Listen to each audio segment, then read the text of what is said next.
dalam ajaran Kristen bahwa keselamatan itu adalah anugerah Allah yang diberikan secara cuma-cuma. Artinya bahwa semua orang bisa diselamatkan oleh karena anugerah Tuhan, karena kasih karunia. Nah, bagaimana supaya orang bisa mengalami keselamatan? Harus memiliki iman dan percaya kepada Yesus Kristus. Sesuai dengan kitab suci di dalam Roma pasal 10 ayat 9, dikatakan di sana bahwa barang siapa mengaku Yesus adalah Tuhan, tunggu ya, sebab jika kamu mengaku dengan mulutmu bahwa Yesus adalah Tuhan dan percaya dalam hatimu bahwa Allah telah membangkitkan dia dari antara orang mati, maka kamu akan diselamatkan. Jadi konsep keselamatan ini harus mengaku dan percaya bahwa Yesus adalah Tuhan dan percaya dalam hati bahwa Tuhan sudah membangkitkan dia dari antara orang mati. Jadi keselamatan dalam ajaran Kristen ini bukan usaha, bukan karena perbuatan baik, semata-mata karena pemberian Allah atau anugerah Allah. Oleh karena itu setiap orang yang percaya kepada Yesus pasti yakin masuk surga, karena Yesus berkata, "Akulah jalan dan kebenaran dan hidup. Tidak ada seorang pun yang datang kepada Bapa tanpa melalui aku," kata Yesus. Jadi syarat masuk surga adalah harus percaya kepada Yesus, karena Yesus adalah pernah datang dari surga dan kembali ke surga. Dia tahu jalan ke surga. Jadi itulah konsep keselamatan menurut ajaran Kristen. Baik, demikian Rifa. Waktunya masih ada 2 menit lagi, Pak. Monggo, Pak. Baik, keselamatan di dalam ajaran Kristen ini adalah hanya anugerah, bukan karena perbuatan baik, bukan karena usaha manusia. Ya, itu yang kami pahami, kami imani, dan kami ajarkan kepada orang-orang yang percaya kepada Tuhan. Saya rasa itu aja yang boleh saya sampaikan. Terima kasih. Oke, terima kasih Bapak Pendeta. Oke, saya minta match. Bapak silakan terima undangan. Oke. A'udzubillahiminasyaitonirrajim. Bismillahirrahmanirrahim. Alhamdulillahirabbil alamin. Rasulullah bil huda wa dinil haqq liyuzhirahu 'ala dini kulli walau karihal kafirun walau karihal munafiqun la nabiyya ba'da ma ba'du. Asyhadu an la ilaha illallah wa asyhadu anna Muhammadar Rasulullah. Rabbana la tuzigh qulubana ba'da idh hadaytana wa hab lana min ladunka rahmah innaka antal wahhab. Teman-teman, hari ini saya beruntung sekali bisa diskusi dengan seorang pendeta Yunus, Bapak Pendeta Yunus. Nama beliau saya tuliskan di sini adalah, kalau takutnya salah ya, Pendeta Yusuf Hia. Terima kasih banyak telah mau bersedia diskusi. Semoga diskusi ini berjalan dengan damai, mengedukasi publik, mencontohkan nilai-nilai agama kita masing-masing. Baik, tema kita adalah tentang konsep keselamatan. Nah, di dalam Islam sendiri, konsep keselamatan itu adalah memang dari Allah. Allah yang menjamin keselamatan, tetapi tentu ada sebabnya. Tidak melulu begitu saja Allah selamatkan orang karena Allah memiliki kehendak begitu saja, yaitu walaupun dia penjahat, walaupun dia adalah orang yang sesat, diselamatkan begitu saja karena memang Tuhan berkehendak tanpa ada alasan. Nah, Allah menyelamatkan manusia itu tentu ada juga alasannya. Salah satu alasan kenapa manusia diselamatkan di dalam Islam adalah karena mereka merubah nasibnya sendiri. Ini ada dalam Al-Quran, Allah tidak akan merubah suatu kaum kalau kaumnya tidak merubah nasibnya sendiri. Artinya ada usaha dari manusia untuk mau dipilih oleh Allah, diberikan hidayah. Nah, dan syarat untuk selamat di dalam Islam itu ada 2, dan termaktub dalam Al-Quran surah Al-Baqarah ayat ke-25. Ya, saya bacakan. A'udzubillahi minasyaitonirrajim. Bismillahirrahmanirrahim. Wa basyiril ladzina amanu wa amilus solihat anna lahum jannatin tajri min tahtihal anhar. Nah, kata Allah Subhanahu wa taala dalam surah Al-Baqarah, ya, berikan kabar gembira. Jadi kabar gembira akan adanya surga ini diberikan kepada orang-orang yang memiliki 2 syarat. Pertama, beriman, dan kedua, beramal soleh. Allah memberikan kepada mereka surga. Jadi tidak ada istilahnya orang yang begitu saja berbuat jahat tiba-tiba didatangin Tuhan untuk diselamatkan kalau orang itu tidak berupaya untuk memang berusaha untuk dipilih menjadi orang yang selamat. Karena pada dasarnya naturnya manusia itu, naluri manusia itu memiliki memiliki kebaikan-kebaikan di dalamnya, maka mereka akan memilih ikut memperbaiki diri atau merusak dirinya atau merusak lingkungan, atau justru sebaliknya. Maka hal ini yang membuat Allah memilih manusia, sebagaimana diantaranya para nabi-nabi sudah dipersiapkan dari awal, mereka dipilih menjadi orang-orang yang soleh. Nah, lanjut. Dan di dalam Islam, tentu masuk surga itu bukan hanya beriman kepada Tuhan, tetapi mengupayakan kebaikan-kebaikan. Tentu ada upaya dan usaha. Seperti itu, bahkan surga sendiri adalah pilihan, kata Allah. Dan Nabi Muhammad SAW menjamin surga bagi umatnya dalam riwayat hadis atas wahyu yang diberikan oleh Allah. Beliau bersabda, umatku pasti masuk surga kecuali bagi yang tidak mau. Maka surga dan neraka itu adalah pilihan manusia. Kalau kalian tidak mau masuk ke surga, maka kalian tidak ikuti agama Islam. Tapi kalau kalian mau masuk surga, ikutilah Rasulullah, karena dia adalah suri tauladan, dan itu juga ada di dalam Al-Quran. Intinya, konsep masuk surga di dalam Islam itu memiliki syarat, bukan tidak bersyarat, memiliki syarat. Syaratnya diberikan oleh Allah. Yang paling fundamental adalah beriman dan beramal soleh. Inilah konsep masuk surga dalam Islam. Silakan Bapak kalau ingin mempertanyakan, karena saya juga mencatat poin penjelasan Bapak tadi, nanti juga akan saya menanggapinya. Bapak, kita matikan saja waktu matchnya karena waktunya terlalu panjang. Saya stop aja. Oke. Silakan Bapak, sudah mencatat poin-poin saya, mungkin menangkap, mungkin ada yang ditanggapi. Sekarang sesi Bapak untuk menanggapi argumen saya, karena nanti setelah Bapak tanggapi argumen saya, Bapak langsung di akhir boleh mengajukan pertanyaan. Begitu juga dengan saya, menanggapi argumen Bapak dan langsung mengajukan pertanyaan. Sudah siap ya, Bapak? Baik. Saya minta match. Oke, terima match saya ya. 5 menit Pak, silakan. Baik, terima kasih waktu yang diberikan kepada saya. Ya, saya melihat tadi konsep ajaran keselamatan dari agama Islam. Ya, memang ada persamaannya memang, bahwa orang yang diselamatkan itu karena beriman. Demikian juga di dalam ajaran Kristen beriman. Namun yang kedua, berbedanya adalah karena ada perbuatan saleh. Nah, di dalam ajaran Kristen, bahwa perbuatan amal atau perbuatan saleh itu tidak menjadi syarat untuk diselamatkan. Nah, hanya iman saja yang menjadi ukuran orang bisa masuk surga atau percaya bisa diselamatkan. Nah, itu perbedaannya, bahwa ada perbuatan saleh atau perbuatan amal yang menjadi tambahan atau nilai plus di dalam konsep keselamatan di dalam ajaran Islam. Tapi kalau Kristen tidak, maka dari itu bahwa perbedaan ajaran konsep keselamatan dalam Muslim dan Kristen sangat ada begitu, sehingga kalau dalam ajaran Kristen ini bahwa memang sangat bertentangan. Oleh karena memang di dalam Efesus pasal 2 ayat 8, dia sabda Tuhan berkata, sebab karena kasih karunia kamu diselamatkan oleh iman. Itu bukan hasil usahamu, tetapi pemberian Allah. Itu bukan hasil pekerjaanmu. Jangan ada orang yang memegahkan diri. Jadi jelas bahwa konsep keselamatan dalam ajaran Kristen bukan karena usaha, bukan perbuatan saleh, tapi pemberian Allah dan karena kasih karunia Allah semata-mata. Contoh di dalam Alkitab ada banyak orang diselamatkan, misalnya seperti Abraham, Daud, Yosua, tokoh-tokoh iman itu mereka memiliki iman selama hidup mereka, maka mereka memiliki janji keselamatan yang sudah Tuhan sediakan bagi mereka.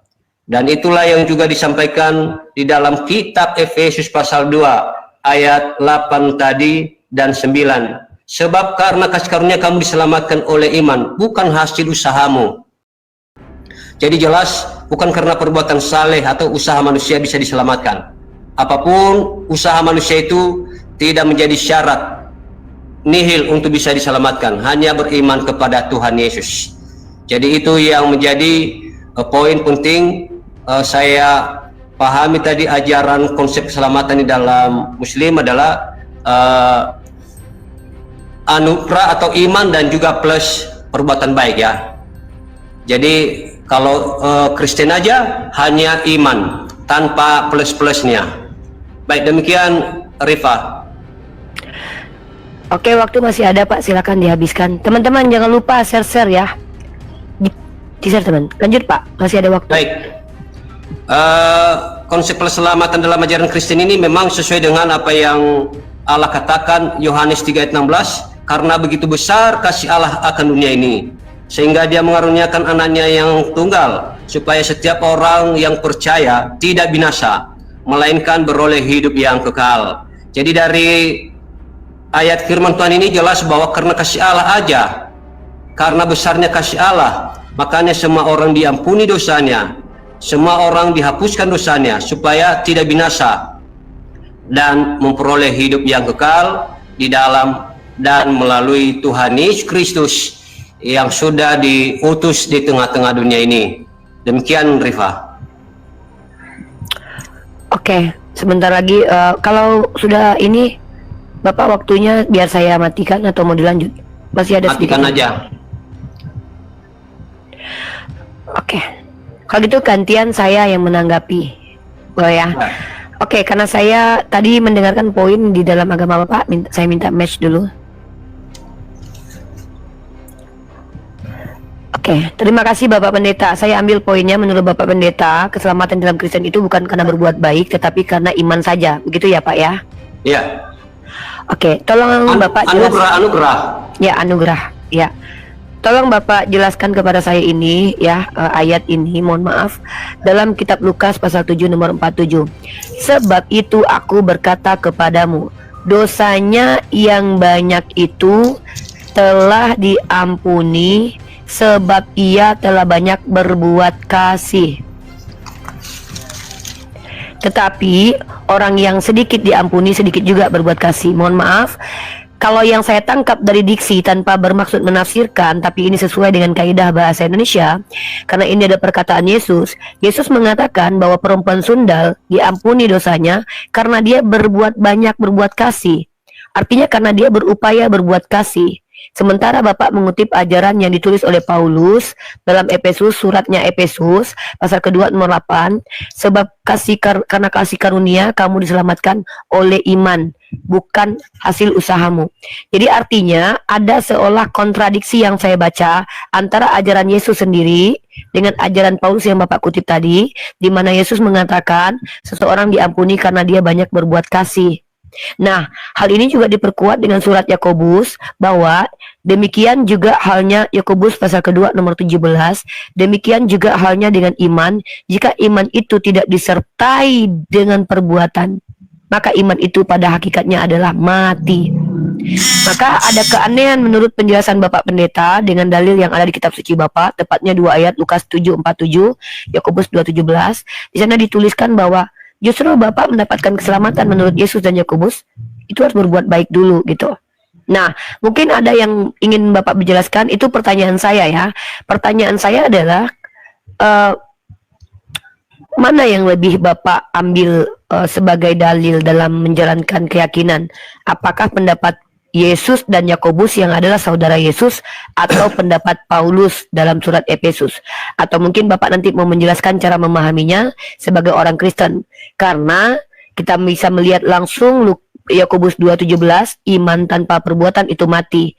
Artinya bukan hanya iman yang menyelamatkan, tapi juga ada perbuatan menurut dalil di dalam Yakobus pasal 2 nomor 17. Jadi pertanyaan saya, mana yang lebih Bapak pakai untuk landasan argumentasi yang tadi itu, Lukas dan Yakobus atau Efesus? Disertai juga penjelasan juga boleh. Dan Bapak nanti belum bertanya ke saya ya tentang argumen saya masih menunggu pertanyaan dari Bapak. Mungkin di part selanjutnya ini Bapak mau menjelaskan pertanyaan saya dan ayat-ayat yang sudah saya bawa lebih biar mengkerucut, biar kita lebih paham, atau mungkin Bapak nanti mau bertanya dulu. Itu saya serahkan kepada Bapak. Silakan. Ya, kita baik, matikan terima waktu. kasih. Ntar kita matikan dulu waktunya.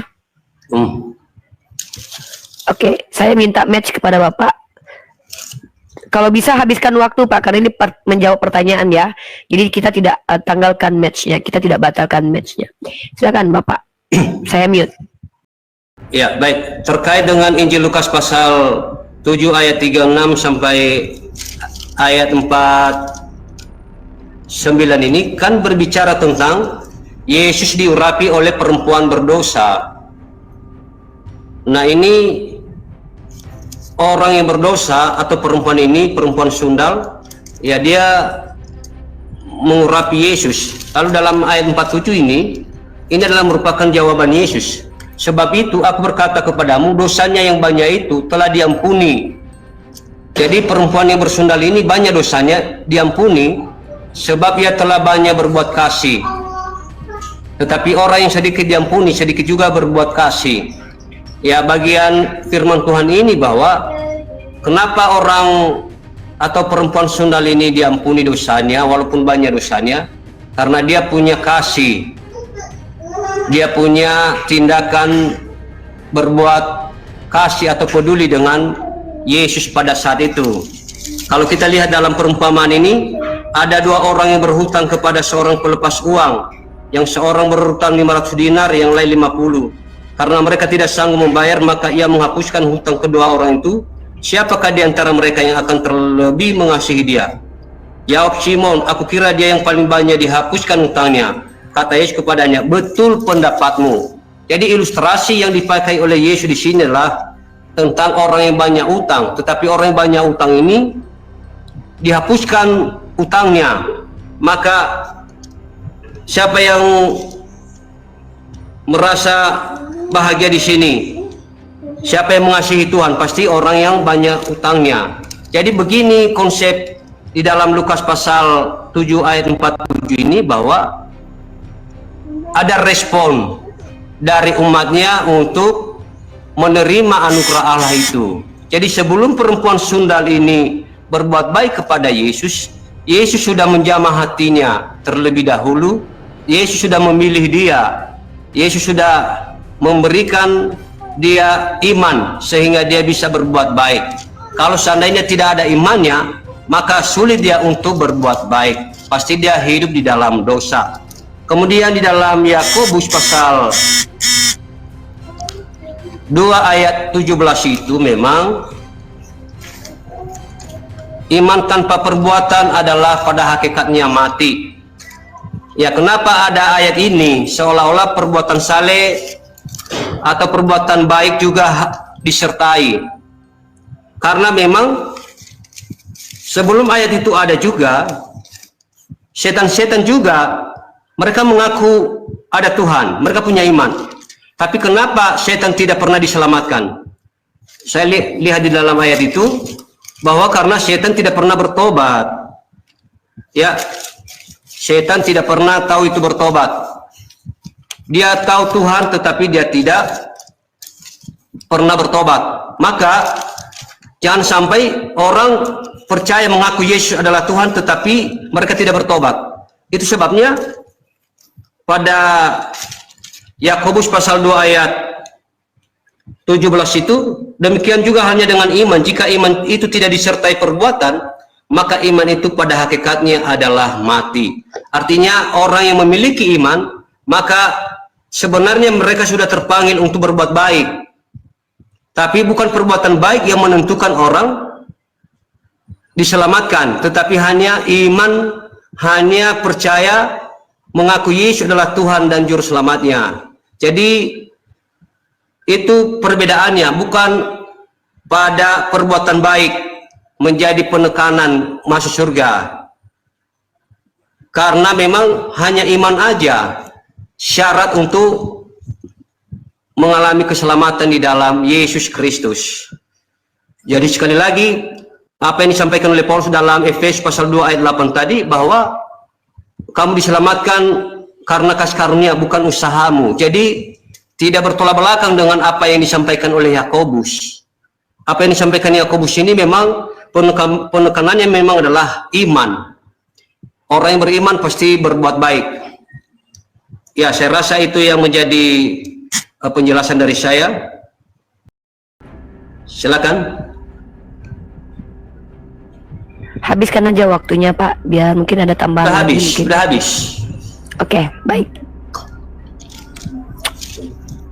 Saya masih menunggu pertanyaan dari Bapak untuk saya ya. Oh, pertanyaan saya Nanti tadi. di sesi apa sudah ada pertanyaannya? Ya, Oke, silakan. Apa Pak pertanyaannya? dibuat ini ya.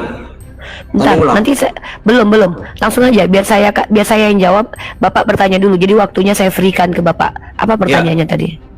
Pertanyaan saya tentang konsep keselamatan dalam ajaran Islam itu ada perbuatan saleh atau perbuatan amal ya. Yes. Selain iman dan perbuatan amal. Apakah memang orang yang berbuat baik bisa masuk surga walaupun dia tidak memiliki iman misalnya? Oke, pertanyaannya saya ulang ya. Apakah orang yang berbuat baik tanpa iman dia masuk surga? Begitu ya? Ya. Oke, saya akan jawab itu nanti dari sesi saya, tapi saya akan menanggapi jawaban Bapak. Bapak boleh menanggapi jawaban saya. Oke, saya minta match, silakan. Oke, terima kasih jawaban dari Bapak Pendeta ya. Saya mau mengulangi kembali kata-kata dari Lukas pasal 7 nomor 47 yang adalah perkataan Yesus ya. Dengarkan baik-baik Bapak Pendeta. Ya, siap. Dalam ayat ini saya ulangi ya. Tadi Bapak mengutip Efesus pasal 2 ayat ke-8, sebab kasih karunia kamu diselamatkan oleh iman itu bukan hasil usahamu. Di sini jelas Bapak Pendeta dari awal mengatakan orang Kristen itu selamat bukan karena berbuat baik. Lalu saya membaca dalam kitab Lukas ini. Saya mau mengajak kita semua menggunakan kaidah bahasa Indonesia baik dan benar ya. Saya mau konfirmasi nih. Sebab itu aku berkata kepadamu, dosanya yang banyak itu telah diampuni. Artinya dosa perempuan itu diampuni nggak Pak waktu itu? Saya konfirmasi aja nih, biar nggak salah. Iya, diampuni. Sebab ia telah banyak berbuat kasih. Sebab ia telah banyak berbuat kasih ini termasuk alasan kenapa diampuni nggak Pak? Iya. Berarti alasan dia diampuni karena dia berbuat kasih ya Pak. Berbuat kasih itu amal baik nggak menurut Bapak? Iya, amal baik. Nah, dari konfirmasi Bapak, maka perempuan sundal ini diampuni karena dia berbuat amal baik. Itu kontradiksi Pak dengan pernyataan bahwa bukan karena kau berbuat baik dan berusaha kau masuk surga, tapi karena iman. Tapi Bapak menjelaskan tadi bahwa perempuan ini sudah mempercayai Yesus sebagai Tuhan dan Juru Selamat, betul? Iya, tapi begini Rifa, dalam Sebentar, ayat ini ini konfirmasi aja. Bapak kan ini begini. waktu saya. Oke, Ya, ini yaudah, waktu saya. silakan. Nah, kenapa saya konfirmasi seperti itu? Karena kalau konsep keselamatan berdasarkan iman karena Yesus mati di salib, bukankah Yesus belum mati di salib pada waktu ini? Artinya belum ada tertumpah darah untuk mengampuni dosa orang pada waktu ini. Yesus masih hidup. Bahkan di mana tertulis kalau perempuan ini menuhankan Yesus tuh di mana diksinya gitu loh. Karena yang Bapak usung adalah beriman kepada Yesus, maksudnya beriman sebagai orang yang menebus dosa dan sebagai Tuhan. Di mana di dalam kitab ini di Lukas pasal 7 1 perikop ini perempuan itu menerima Yesus sebagai orang yang akan mati menebus dosanya dan sebagai Tuhan pencipta langit dan bumi. Di ayat keberapa saya ingin tahu penjelasannya. Nah, kenapa saya katakan penjelasan Bapak Pendeta itu bertentangan dengan Lukas pasal 7 yang ada perkataan Yesus. Yakobus adalah pengajaran dari saudara Yesus. Justru Bapak membawa pengajaran Paulus dalam surat yang ditulis di Efesus. Makanya saya tadi bertanya, mana ini yang diambil sebenarnya? Orang yang diselamatkan karena perbuatan baik atau karena iman saja? Kalau karena iman, di mana perempuan sundal itu mengimani Yesus mati menebus dosa dia dan sebagai juru selamat? Harus ada dalil harusnya. Karena kalau tidak berarti ini cuma mereka-reka saja. Maksudnya Bapak hanya memberikan tafsiran. Tidak masalah lah, saya juga tidak mengkritisi itu. Tapi tentu kalau kita bicara sesuatu yang eksplisit, jelas terang benderang, ya bawa sertakan dalilnya. Itu Pak. Nah, saya menjawab pertanyaan Bapak. Masih ada waktu saya sedikit lagi. Bapak tadi bertanya, apakah kalau ada orang baik dan dia tidak beragama Islam, tidak beriman, dia selamat? Tidak Pak. Kebaikannya hanya dibalas di dunia saja. Ya, tetapi ingat, baik dan buruk itu subjektif Pak. Belum tentu kebaikan menurut Bapak itu baik menurut Islam, benar menurut Islam. Contoh, bagi kami, apabila ditampar pipi kiri kasih kanan, itu bukan perbuatan baik. tapi itu perbuatan zolim kepada diri sendiri. Makanya paradigma baik dan buruk kita kan berbeda tuh. Di dalam Islam itu yang disebut amalan soleh adalah pertama menjalankan perintah Allah, kedua menjalankan sunnahnya Rasulullah. Salah satu perintah Allah adalah memerangi orang yang memerangi kita. Yang satu lagi adalah tidak boleh zolim terhadap diri sendiri. Maka baik buruk itu standarisasinya kita tidak tahu karena kita beda keyakinan. Nah, jadi saya jawab, di dalam Islam apabila seseorang non-muslim berbuat kebaikan menurut standar mayoritas yang benar secara universal, maka dia hanya akan dibalas di dunia, tidak dibalas di akhirat. Tetap orang kafir, musyrik, zindik dan munafik menempati neraka jahanam karena perbuatan mereka. Saya tambahkan dalam Al-Quran bahwa perbuatan manusia itu karena perbuatannya masuk surga dan neraka. Di dalam surah Az-Zukhruf, itulah surga yang diwariskan kepadamu karena apa yang dahulu kamu kerjakan.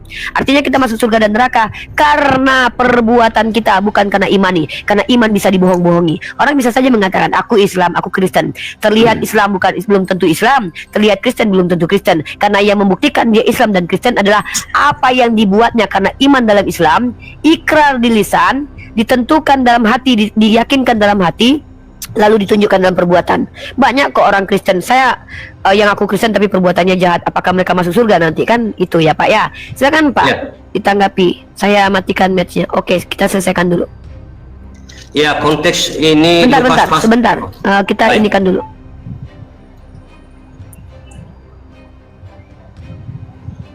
Kita habiskan ininya dulu. Silakan.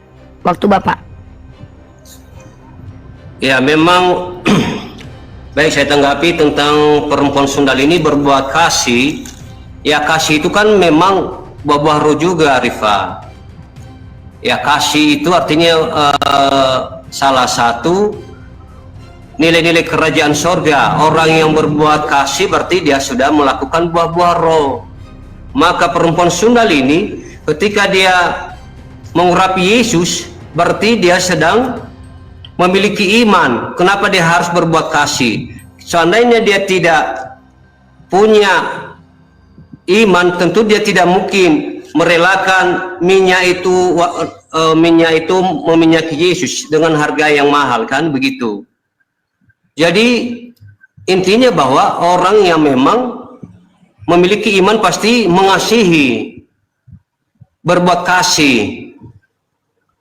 Jadi memang pada bagian ini memang tidak berbicara tentang perbuatan amal, perbuatan soleh.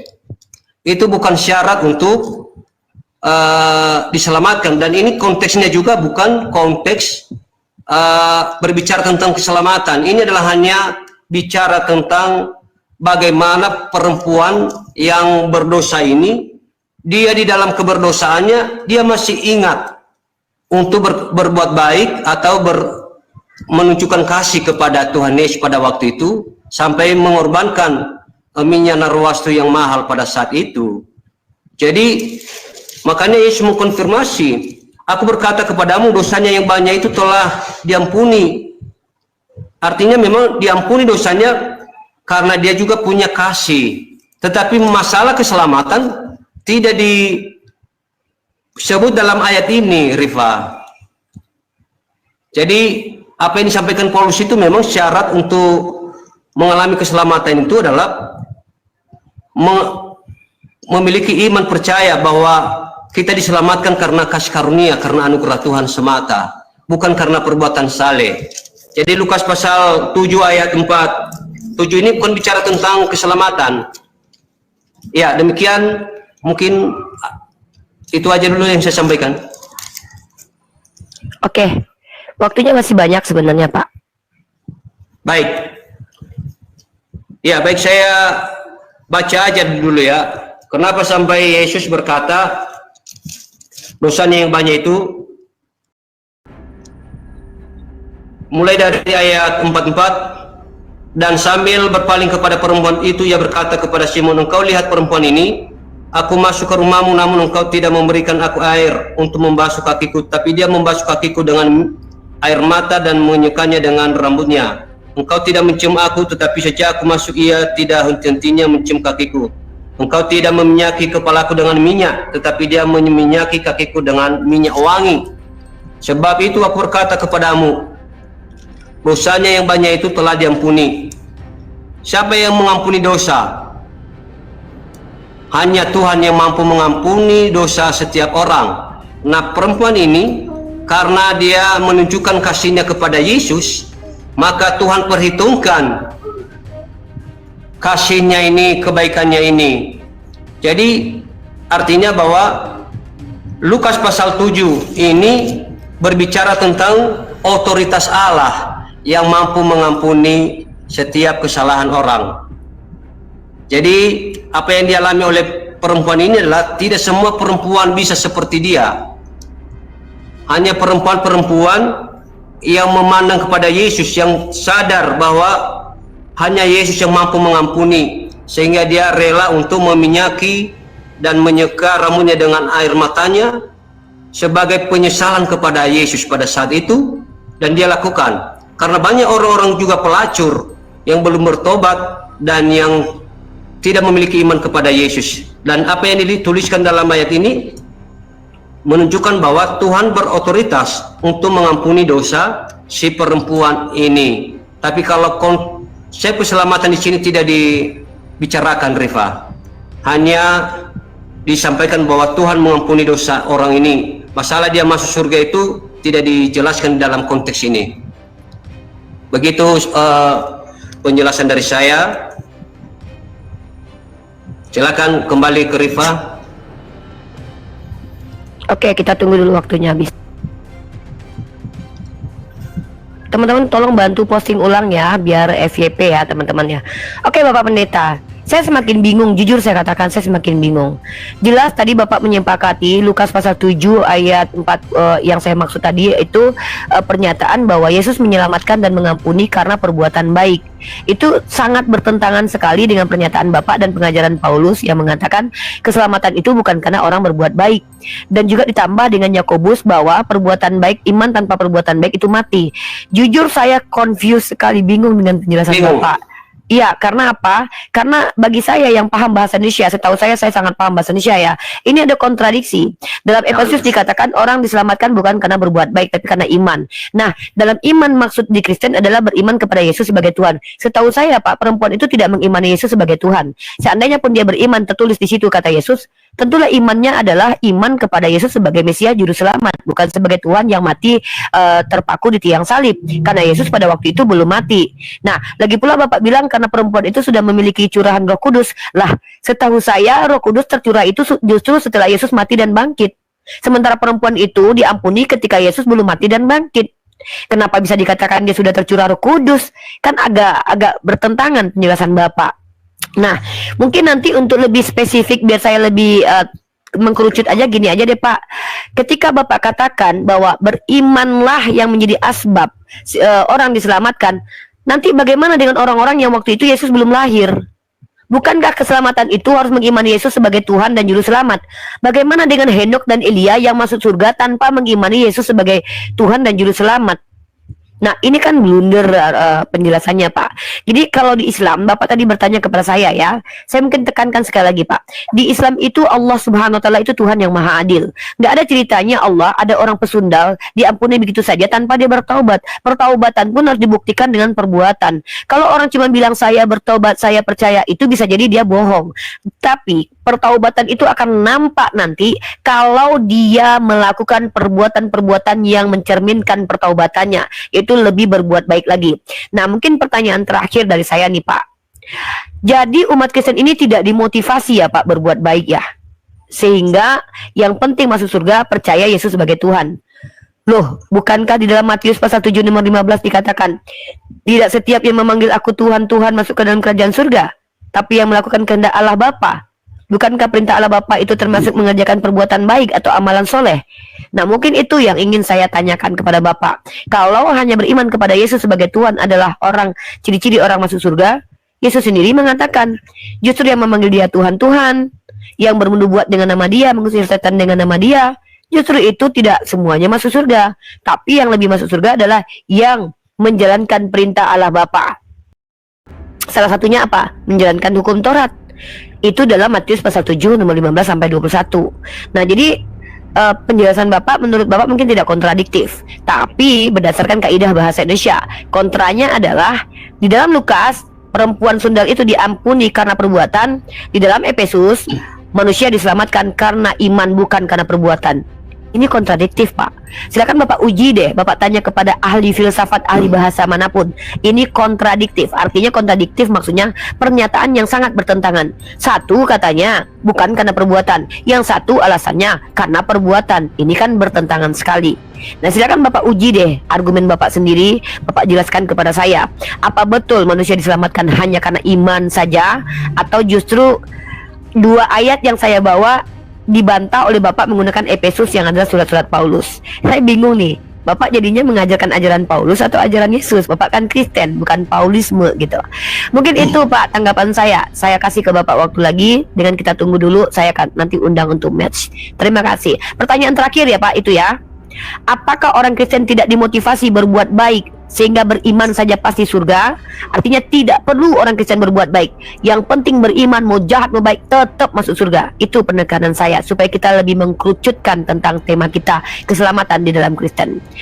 Oke, sudah cukup bagi saya. Kita tunggu waktunya habis. Saya menunggu detik-detik habisnya waktu, baru saya undang Bapak match. Saya akan ditangkap nanti Pak apa yang saya maksud. Terima kasih. Baik, terima kasih, silakan Pak. Ya, baik Rifa, apakah kami memotivasi orang Kristen atau tidak? Di dalam Efesus, di dalam Galatia pasal 6 ayat 10, karena itu selama masih ada kesempatan bagi kita, marilah kita berbuat baik kepada semua orang, tetapi terutama kepada kawan-kawan kita seiman. Nah, Galatia pasal 6 ayat 10 ini adalah merupakan dasar kenapa orang Kristen berbuat baik. Karena selama masih ada kesempatan bagi kita, marilah kita berbuat baik. Nah, berbuat baik ini adalah buah-buah roh. Sekali lagi, ada 9 buah roh, Rifa. 1, kasih, iman, sukacita, damai sejahtera, kebaikan, kemudian kesetiaan, kelemah lembutan, dan nomor 9, penguasaan diri. Jadi apa yang Rifa sampaikan ini adalah buah-buah roh kalau berbuat baik, bukan dasar untuk diselamatkan. Kalau mau diselamatkan ya seperti yang Yesus katakan, bahwa percayalah kepadaku dan percayalah kepada Allah. Aku pergi ke sana untuk menyediakan tempat bagimu, karena akulah jalan dan kebenaran dan hidup. Tidak ada seorang pun yang datang kepada Bapa tanpa melalui aku. Yohanes pasal 14 ayat 2 dan ayat 6. Jadi Yesus, dia menegaskan dirinya salah satu-satunya tokoh yang bisa membawa orang selamat, ya melalui perkataannya itu dalam Yohanes 14 ayat 6. Dan kita hanya modal percaya dalam Yohanes 14 ayat 2 itu, percayalah kepada Tuhan dan percayalah kepadaku. Jadi kepada para murid disampaikan bahwa aku pergi ke sana. Karena para murid ragu-ragu, mereka khawatir berpisah dengan Yesus, padahal Yesus pergi ke surga menyediakan tempat bagi mereka. Tetapi kami sebagai orang Kristen masa kini yang mengimani perintah Yesus itu, syarat untuk masuk surga adalah beriman. Karena dalam surat Paulus tadi, surat Paulus ini tidak bertentangan dengan apa yang disampaikan Yesus. Justru dia menyempurnakan. Kalau misalnya dia katakan berbuat baik adalah syarat masuk surga, maka ini keliru. Karena memang berbuat baik ini adalah merupakan buah-buah roh. Coba Rifa lihat Galatia pasal 5 ayat 22. Tetapi buah roh ialah kasih, sukacita, damai sejahtera, kesabaran, kemurahan, kebaikan, kesetiaan, kelemah lembutan, penguasaan diri. Jadi berbuat baik ini adalah merupakan sifat orang-orang yang mengalami buah roh. Makanya orang Kristen berbuat baik itu karena memang ada Roh Kudus di dalam hidupnya, dan itulah yang menggerakkan dia harus berbuat baik. Dia tidak pernah membalas kejahatan dengan kejahatan. Kalau ada yang menampar pipi kananmu, berilah pipi kirimu. Itu adalah merupakan perintah Yesus. Bagaimana orang percaya bisa berlapang dada, bisa menerima dilukai, disakiti, dibenci, direndahkan. Karena Yesus sendiri pun tersalib tanpa melakukan dosa. dia disalib itu bukan karena berbuat dosa, tetapi dia disalib karena dia menyerahkan nyawanya menjadi tebusan bagi semua orang yang diperhamba oleh dosa. Jadi saya rasa itu tanggapan saya, Rifa, bahwa orang Kristen dimotivasi berbuat baik. Oleh karena memang kebaikan ini adalah merupakan buah-buah roh yang sudah diajarkan tadi dan diperkuat oleh Galatia pasal 2 ayat 9 itu, selama masih ada kesempatan marilah kita berbuat baik kepada semua orang. Semua orang di sini artinya tak terbatas. Seluruh siapapun yang kita jumpai, siapapun yang kita hadapi, kita harus tetap berbuat baik, bukan berbuat jahat. Ya, demikian Rifa yang saya sampaikan. Silakan. Berapa kali putaran lagi Pak Pendeta? Saya kurang paham ini, Rifa, karena saya juga mohon maaf belum pernah PK-PK begini. Oke, kalau gitu ini terakhir tanggapan saya, nanti baru closing statement. Terakhir dari saya, lalu Bapak lagi boleh bertanya juga. Bapak terakhir, saya nggak perlu bertanya lagi, saya cuma penekanan aja. Baru nanti kita closing statement ya, biar tidak berputar-putar diskusi kita. Oke, saya minta PK di sini ya. Silakan, saya mau menanggapi pernyataan Bapak.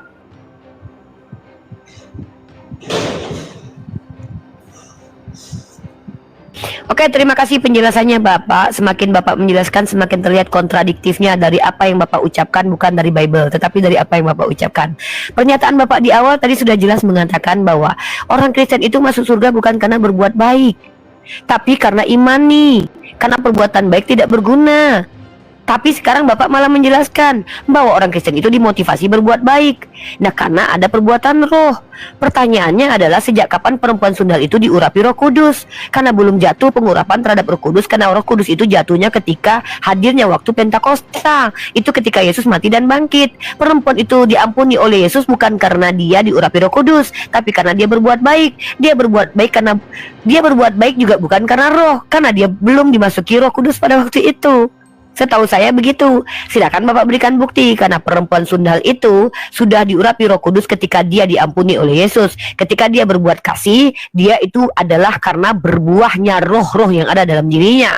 Setahu saya tidak ada dalilnya perempuan itu diurapi Roh Kudus. Nah, tadi Bapak mengatakan, ini agak sedikit blunder. Saya nggak tahu nih apa Bapak menarik ucapan Bapak atau tidak. Bapak bilang Paulus itu menyempurnakan ajaran Yesus. Maksud Bapak ajaran Yesus belum sempurna ya? Jadi ajaran Tuhan Bapak yang selama beberapa tahun mengajarkan anak-anak muridnya itu ternyata tidak sempurna. Belum sempurnakah? Sampai-sampai Paulus harus menyempurnakan. Ini agak sedikit blunder sih menurut saya, seolah-olah mau merendahkan pengajaran Yesus nih. Ya, mohon maaf nih, padahal Yesus memanggil murid-muridnya untuk diajarkan semua pengajaran-pengajarannya. Tapi Yesus pun berkata, dia hanya akan mengutus Roh Kudus, bukan malah mengutus Paulus untuk mengajarkan, menyempurnakan ajarannya. Ini agak sedikit membingungkan saya. Dan lanjut Pak ya. Sebenarnya kalau Bapak betul-betul jujur mendengarkan diskusi kita, ada keselarasan ajaran Islam dengan ajaran Yesus dan Yakobus. Di mana menurut Yakobus iman tanpa perbuatan mati. Padahal saya sudah bilang tadi, syarat masuk surga dalam Islam adalah beriman dan beramal soleh. Bapak yang mengajak saya berpisah, mengatakan bahwa di Kristen itu bukan perbuatan yang menyelamatkan, tapi iman. Tapi Yakobus dan kitab Lukas ini membuktikan apa yang Islam imani, apa yang Islam ajarkan sejalan dengan pengajaran Yesus. Tapi Bapak membawa pengajaran Paulus yang jelas-jelas bertentangan. Dan banyak sekali pertentangan Paulus dengan Yesus saya bisa buktikan tentang keselamatan. Bahwa Paulus mengatakan keselamatan itu hanya dengan darah. Hampir dalam hukum Taurat tidak ada keselamatan tanpa darah. Ini blunder. Darah siapa yang tertumpah ketika perempuan ini diampuni? Tidak ada. Dia diampuni karena banyak berbuat kasih. Dan lalu Bapak membawa ayat di mana Yesus berkata, tidak ada yang sampai kepada Bapa tanpa melalui Yesus. Bukankah di dalam kitab suci Bapak, Henok dan Elia sudah ke surga sebelum mengenal Yesus, karena Yesus belum lahir pada waktu mereka masuk surga. Jadi banyak sekali kontradiksi yang saya dengarkan dari penjelasan Bapak. Mulai dari argumen awal yang bertentangan dengan argumen akhir. Argumen awal Bapak menegaskan perbedaan kita itu sangat jauh. Bapak bilang kalau kami itu imani saja tidak perlu berbuat baik. Tapi kami orang Islam beriman dan berbuat baik. Tapi di akhir ketika saya tanya apakah Kristen memotivasi untuk berbuat baik, Bapak menjawab kami pun harus berbuat baik. Artinya Bapak mengkoreksi pernyataan Bapak di awal. Ternyata berbuat baik juga syarat keselamatan masuk surga. Itu yang saya dengarkan. Mohon Bapak tekankan lagi. Ya, netizen kita menilai kok. Apakah Bapak kontradiksi? Yes. Di awal dikatakan iman saja yang menyelamatkan. Di akhir dikatakan kami pun harus berbuat baik. Mana yang betul sebenarnya, Pak? Iman tanpa perbuatan baik atau iman yang wajib diimplementasikan dengan perbuatan baik? Kalau kata buah-buah tadi itu sesuatu yang nggak bisa dibuktikan ya, Pak. Karena perempuan sundal itu belum diurapi Roh Kudus. Maka tidak mungkin dia berbuah roh karena dia belum dicurahkan Roh Kudus. Nggak mungkin orang yang belum diurapi Roh Kudus tiba-tiba berbuat baik karena roh. Gitu yang saya tangkap. Ya, saya pengen Bapak menjelaskan lebih spesifik, kalau perlu menggunakan dalil yang lebih spesifik. Dan ya, saya butuh pertanyaan juga dari Bapak. Tapi nantilah, next time mungkin kita lanjut, karena saya sudah menangkap poin-poinnya seperti itu. Ya, ini waktu kita mau berakhir, waktu dari saya. Ini terakhir saya menanggapi Bapak, dan pertanyaan saya sudah tidak ada. Karena pertanyaan terakhir saya itu penekanan bahwa apakah Kristen tanpa perbuatan baik bisa masuk surga? Hanya dengan imani saja, itu sudah Bapak jawab. Dan saya sudah mengembalikannya dengan data-data yang ada. Silahkan Bapak tanggapi lagi terakhir, habis itu kita closing statement. Seperti itu Bapak. Saya ingin membuka diskusi tanya jawab dengan teman-teman non-muslim lainnya. Terima kasih, silakan. Oke Pak, saya tanding ulang, silakan Bapak tanggapan terakhir, habis itu kita closing statement.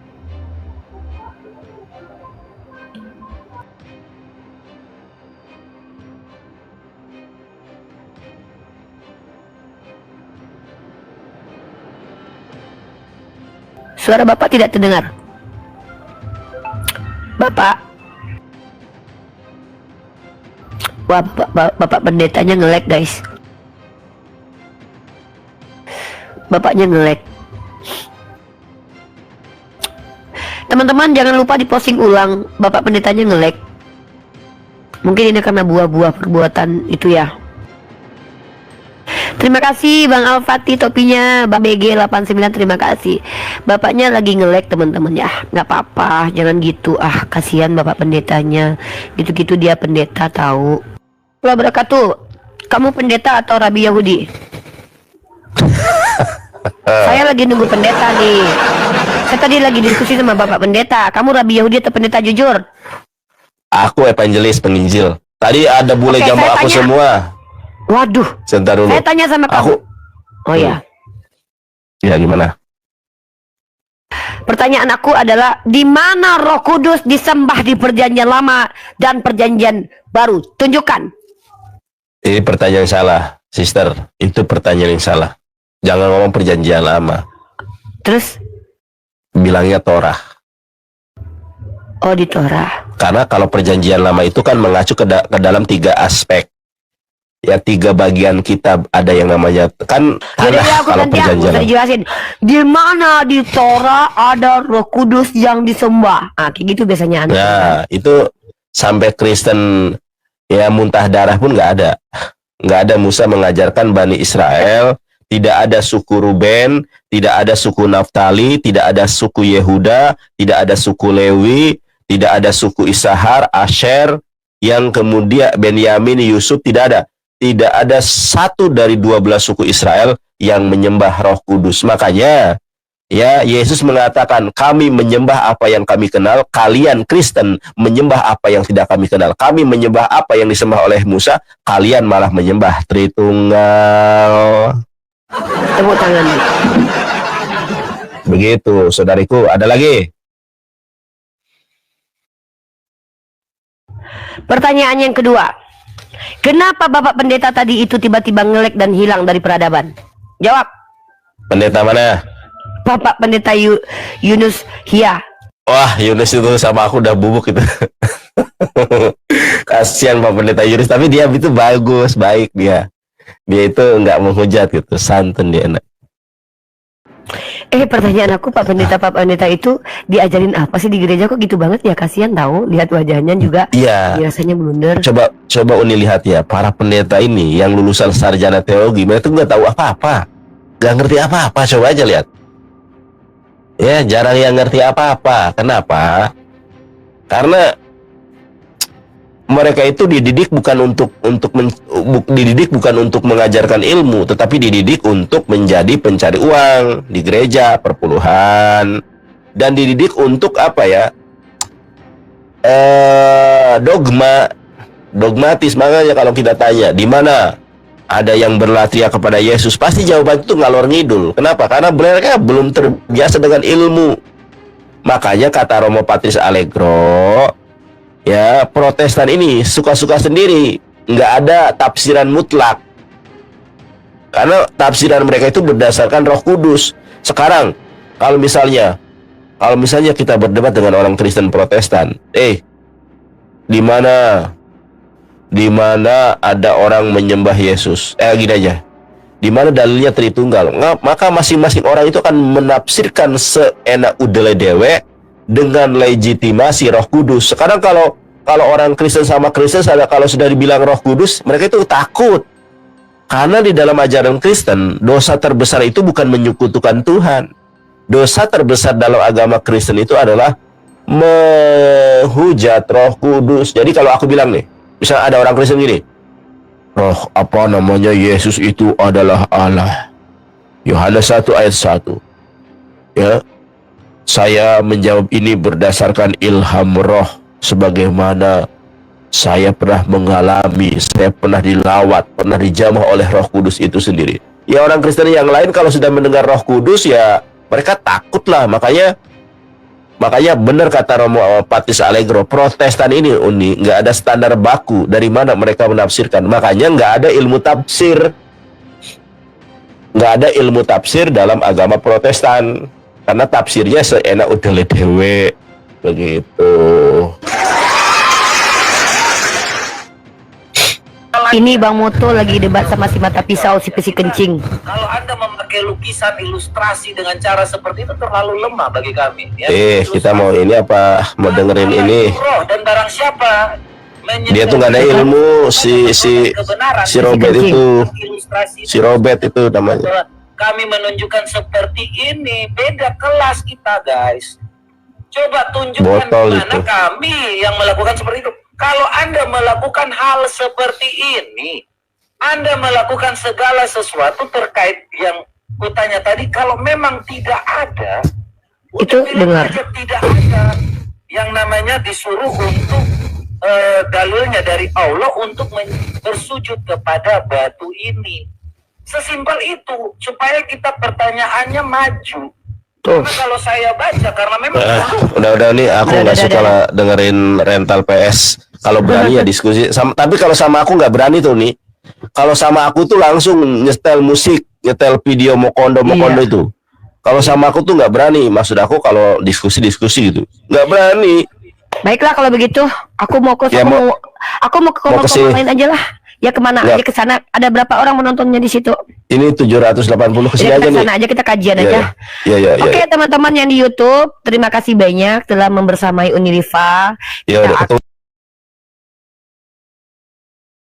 Tanya itu tetap kita harus hargai karena dia adalah orang yang mencoba menjelaskan agamanya. Kalau dia tidak menghujat, dia tidak merendahkan agama Islam, kita harus hormati karena dia bagaimanapun juga akademisi dari agama mereka. Selagi dia menjelaskan itu nggak apa-apa, argumentasi itu nggak apa-apa, ya tajam argumen itu nggak apa-apa. Tapi tidak boleh adalah kita ad hominem menyerang pribadi dia, bahkan menyerang agamanya.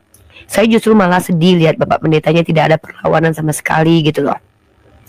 Jadi ya begitulah ya, semoga Bapak Pendeta tersebut bisa bersadar dirinya dan kembali ke fitrahnya sebagai seorang Islam.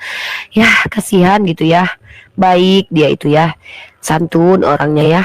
Ketemu pendeta kayak gitu tuh kadang kasihan, gak berani ngajak debat, pengen ngajak ngopi rasanya gitu. Udah Pak, nggak usah debat aja Pak tentang agama, yuk kita ajak kopi, Bapak ngopi, Bapak duduk sini, Bapak cerita dulu gimana ceritanya bisa Bapak kayak gini, kayak gitu jadinya kan. Kasihan kita gitu kalau diajak debat gitu, kasihan pokoknya. Tega gitu ya, nggak tega gitu. Kasihan. Ya ini ada akun bernama Hokage nih. Nih waibu ini nih muslim atau non muslim nih, waibu nih. Halo Uni. Ya, Islam atau non Islam? Non Islam. Ya, agamanya apa? Kristen. Oke. Kalau awam silakan bertanya tentang agama Islam dan pemahaman saya tentang agama Kristen. Kalau berilmu silakan ajukan tema diskusi. Mau bertanya atau mau menjelaskan silakan. Mau tanya, Uni robnya ada berapa? Ada rob apa dulu nih? Kalau rob orang tua ada dua pasang. Apa mama saya yang kandung itu ada sepasang, yang tiri itu juga. Sorry, papa saya punya istri, mama saya juga punya suami. Mereka tuh dua pasang. Jadi kalau rob artinya orang tua, pemelihara saya tuh banyak. Ada papa, ada Berarti mama. robnya ada banyak. Oh, kalau Robul Alamin cuma satu. Kamu yang kamu tanya rob apa dulu? Berarti robnya ada banyak. Gini, ada indikasi orang-orang yang masalah psikologisnya itu ketika tidak ada yang lucu terus ketawa tuh lucu. Iya, ketika dia nggak ada yang lucu terus ketawa, bisa jadi indikasinya dia punya kelainan mental. Kamu punya masalah mental? Enggak. Oke. Robnya Rob ada banyak apa? atau ada Ya satu? rob apa? Rob apa dulu yang kamu tanya? Kamu tahu nggak kata ya rob rob itu apa sepadan aja. dengan kata kurios. Pemilik kedai yang dipinjam Yesus itu kan juga rob juga, itu kurios Enggak. dia itu. Udah rob kamu ada berapa? Ya saya tanya rob apa dulu, Dek? Satu atau dua? Iya, rob apa Apa aja? dulu? Iya, rob kok apa aja? Rob artinya pemelihara dan penjaga. Penjaga saya banyak. Muhammad rob atau bukan? Nabi Muhammad tidak pernah bergelar rob. Dia Rasulullah. Kemarin di live di Edis rob, gue bilang. Ya, rob apa dulu? Dia kan seadanya keluarga. Gini, dalam kaidah psikologi, kalau ada orang yang tertawa sendiri tanpa ada asbab, itu kayak ada gangguan jiwa, Dek. Kayaknya kamu butuh psikiater. Serius. Nggak, aku khawatir nih. Ada Berarti robnya ada dua. orang-orang. Kamu juga punya masalah THT ya? Pertama, aku takut kamu gangguan kejiwaan nih. Astagfirullah, dia ketawa. Takut nih. Kamu ada masalah? Enggak, saya denger Nggak, rob tunggu. kamu dua. Bentar, aku jujur. Kamu pernah dicabuli sama orang tua sendiri ya? Sama ini sih, saya mau mencabuli 72 bidadari. Oh, pantesan otaknya mesum. Pantesan Kristen. Karena otaknya mesum banget mau Iya, mencabuli. enak. Turunnya. Enak. Oh iya, karena Kristen ya. Surganya Oh enak-enak iya. gitu loh. Ih, jijik, ya ampun. Aduh, takut. Maaf ya, saya lagi nggak mau menghadapi pasien dalam gangguan kejiwaan. Maaf ya, saya bukan psikiater. Aduh, ternyata psikopat, guys. Maniak seks ternyata. Oh, ini orang-orang pro setan. Takut ya. Kamu berobat dulu ya, Dek. Kayaknya kamu masih bisa diselamatkan, Dek. Syaratnya itu, Dek. Kamu ke psikiater dulu. Coba tanya, apakah kamu dulu sering dicabuli orang tua, tetangga, atau paman, sehingga kamu jadi seperti itu. Maaf ya adikku ya, saya bukan psikiater, jadi saya nggak bisa menyembuhkan mental kamu. Harusnya kamu berobat dulu ke keluarga, ajak dulu keluarga kamu untuk membawa ke psikiater ya, Dek ya. Turut bersedih melihat kelakuan akhlak kamu, itu sebabnya mungkin kamu jadi Kristen ya, Dek ya. Kasihan sekali, masih cukup muda suaranya ya. Seandainya kamu mungkin agak sedikit normal, pasti kamu jadi Islam ya. Astagfirullah. Ini korban-korban pencabulan orang tua atau tetangga dekat mungkin ya. Teman-teman, tolonglah. Kalau ada ketemu orang-orang seperti ini yang ketawa-ketawa sendiri tanpa ada alasan, tolong bawa ke psikiater ya. Ngeri teman-teman, kasihan anak muda begini. Hati-hati dengan anak-anak kalian, dia punya niat ingin mencabuli loh. Hati-hati dengan nenek-nenek yang tidak pakai celana dalam. Tolong nenek-nenek yang jarang-jarang pakai celana dalam, cuman pakai sarung doang. Tolong selamatkan diri kalian dengan pakai celana dalam. Kalau perlu kalian pakai kemben yang banyak, celana dalam yang berlapis, karena itu akan menyulitkan orang membuka celana dalam kalian. Sehingga ketika proses kalian dicabuli, kalian bisa teriak dulu sehingga kalian dibantuin. Kalau kalian nggak pakai celana dalam, para nenek-nenek ya, nenek-nenek khusus nenek-nenek ya. Saya hanya mengkhususkan nenek-nenek karena yang lupa pakai celana dalam biasanya nenek-nenek ya. Tolong selamatkan nenek-nenek kalian dari orang ini ya. Saya takut nanti incaran mereka. Aduh, saya syok banget ya Allah. Astagfirullahaladzim.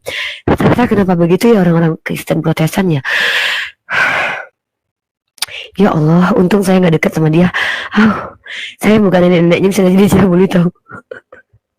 Astagfirullahaladzim. Takut ya. Tolong selamatkan nenek kalian ya. Tolong nenek kalian diselamatkan. Hati-hati.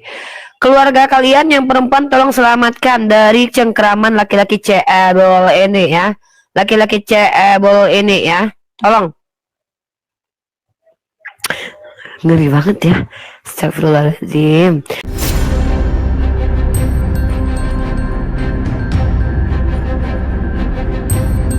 The religion of Jesus was Islam. Because with Allah, there is only one religion. He says, Inna dina indallahi al-Islam.